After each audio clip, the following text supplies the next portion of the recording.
Students,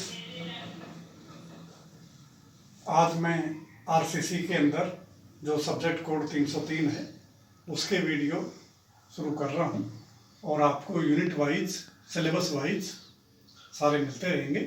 आप उनको पढ़ना जारी रखें। शुरुआत में हम सब्जेक्ट को शुरू करने से पहले सब्जेक्ट है आरसीसी रेनफोर्स सीमेंट कंक्रीट या डिजाइन ऑफ आरसीसी स्ट्रक्चर।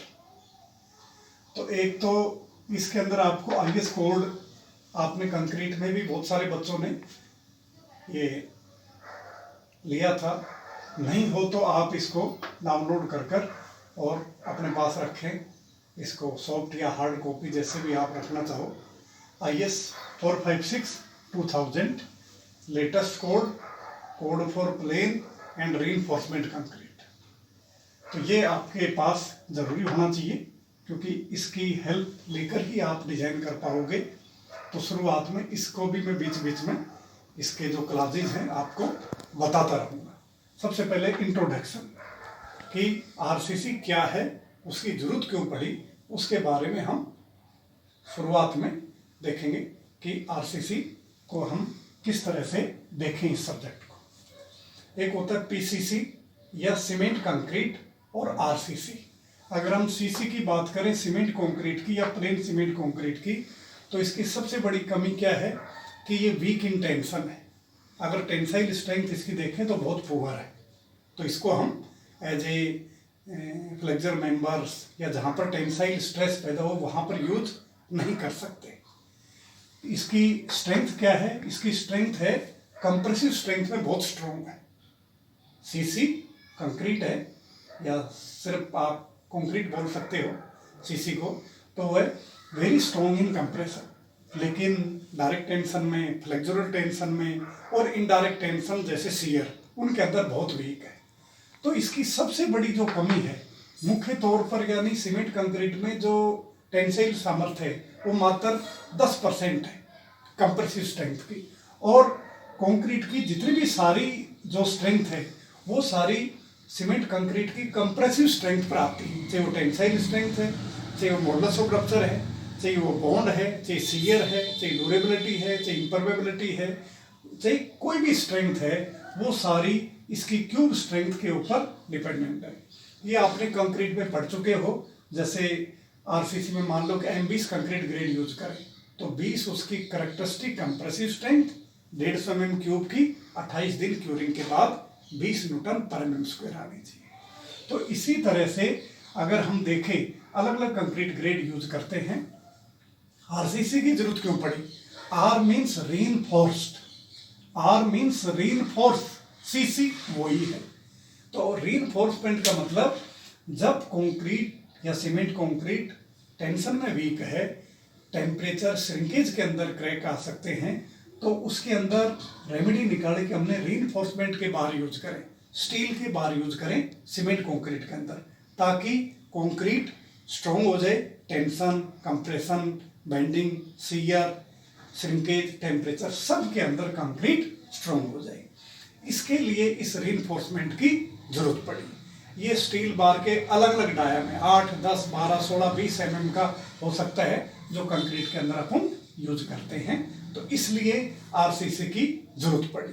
अब एक बहुत इंपॉर्टेंट फार्मूला है आपका कोड में कि फ्लेक्सुरल स्ट्रेंथ या modulus of rupture of concrete FCR या टेंसाइल स्ट्रेंथ कंक्रीट की क्या होती है?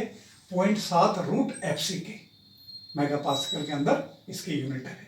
अगर सपोज करो ये M25 है तो ये हो जाएगी इसके FCR 3.5 MPa। ये किस लिए है? अगर हम देखें बेंडिंग स्ट्रेस M/Z है, M bending moment, Z section modulus, लेकिन इसमें प्रॉब्लम क्या है? आपको लीनियर डिस्ट्रीब्यूशन के लिए तो आईएस कोड ने ये एम्पेरिकल फार्मूला दिया गया है नॉन लीनियर के लिए 0.7√FC के।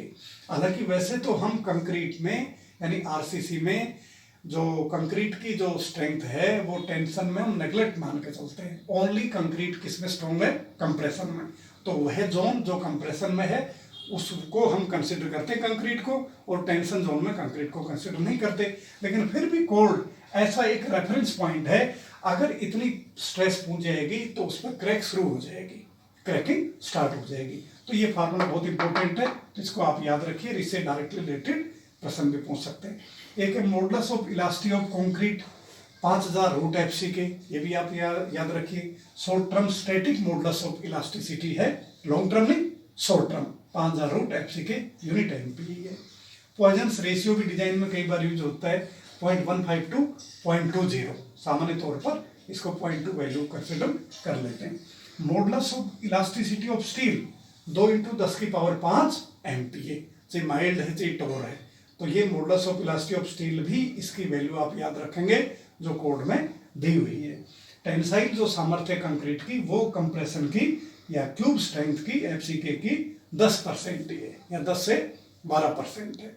तो इस तरह से रीइंफोर्समेंट की जरूरत इसलिए पड़ी कि सीसी की, सीमेंट कंक्रीट की टेंसाइल स्ट्रेंथ बहुत पुअर है, तो उसको हम as a flexure beam slab में यूज नहीं कर सकते।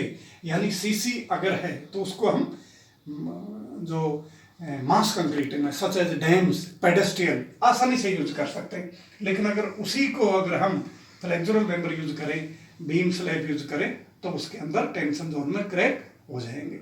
तो उसके लिए हम रीइंफोर्समेंट यूज करते हैं, जो कि अलग अलग डायमीटर के तौर पर। और ये यूज क्यों कर रहे हैं कि सीमेंट कंक्रीट के अंदर उसका बॉन्ड अच्छा हो जाता है रीइंफोर्समेंट का, स्टील का, इसलिए रीइंफोर्समेंट बार ही आइडियली यूज करते हैं। और रीइंफोर्समेंट का कोएफिशिएंट ऑफ थर्मल एक्सपेंशन और कंक्रीट का ऑलमोस्ट नियर बराबर है, तो इसलिए इसमें थर्मल स्ट्रेस भी पैदा नहीं होती। और इसकी बॉन्डिंग प्रॉपर्टी भी अच्छी है, क्योंकि उसमें रिब्स होते हैं टोर स्टील में और आसानी से अवेलेबल है, तो इसलिए हम इसको यूज करते हैं बाकी दूसरे मेटेरियल के बजाय। तो ये जस्ट एक सिंपल इंट्रोडक्शन था कि हमें आरसीसी की जरूरत क्यों पड़ी, तो शायद आपको समझ में आया होगा। Thank you.